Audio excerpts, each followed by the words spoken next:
Selamat datang di World 24 Hours, pusat informasi dunia dalam 24 jam terakhir. Kami rangkum peristiwa penting dari seluruh penjuru dunia, ringkas dan terpercaya. Jangan lupa untuk subscribe agar kamu selalu update dengan berita terkini setiap hari. Selamat datang di World 24 Hours. Info padat, langsung masuk. Hari ini kita bahas berita yang cukup mengejutkan dari ranah politik dan hukum tanah air. Penyelidikan Komisi Pemberantasan Korupsi atau KPK terkait dugaan korupsi di Bank Jabar Banten atau yang kita kenal sebagai BJB, kini menyeret nama besar Ridwan Kamil. Kabar terbaru, KPK menyita barang bukti berupa perangkat elektronik dan sebuah sepeda motor dari rumah pribadi Ridwan Kamil. Penyitaan ini merupakan bagian dari pengembangan penyelidikan atas dugaan korupsi yang terjadi di BJB. Kita tahu Ridwan Kamil bukan figur sembarangan. Mantan wali kota Bandung dan gubernur Jawa Barat ini dikenal luas masyarakat sebagai sosok yang bersih dan berintegritas. Banyak pihak terkejut ketika namanya muncul dalam konteks penyelidikan ini.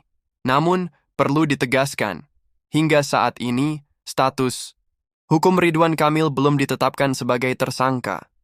KPK masih dalam tahap pengumpulan bukti dan pendalaman. Penyitaan barang-barang ini belum tentu menandakan keterlibatan langsung, melainkan bagian dari proses investigasi menyeluruh. Pihak KPK sendiri belum memberikan keterangan rinci mengenai peran Ridwan Kamil dalam kasus ini. Mereka hanya menyatakan bahwa barang-barang yang disita berpotensi memiliki keterkaitan dengan aliran dana atau komunikasi yang perlu ditelusuri lebih lanjut. Bank BJB sendiri sedang dalam sorotan tajam karena diduga menjadi tempat terjadinya praktik-praktik yang tidak sesuai dengan aturan perbankan dan tata kelola keuangan negara. Dugaan ini mencakup penyalahgunaan dana hingga keterlibatan pejabat internal dalam proses pengucuran kredit yang tidak wajar. Sementara itu, reaksi masyarakat beragam. Ada yang mempertanyakan kredibilitas proses hukum, ada juga yang tetap memberikan dukungan moral kepada Ridwan Kamil hingga status hukum benar-benar jelas.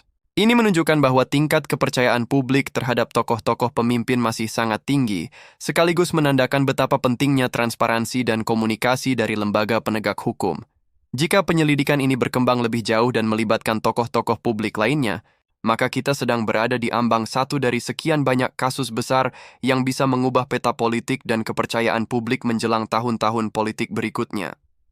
Sekarang, mari kita pertanyakan bersama, apakah ini akan menjadi awal dari pengungkapan skandal keuangan yang lebih besar?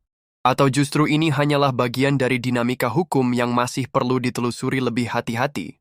Yang pasti, publik berhak tahu, dan proses hukum harus berjalan tanpa tekanan politik maupun opini publik yang prematur.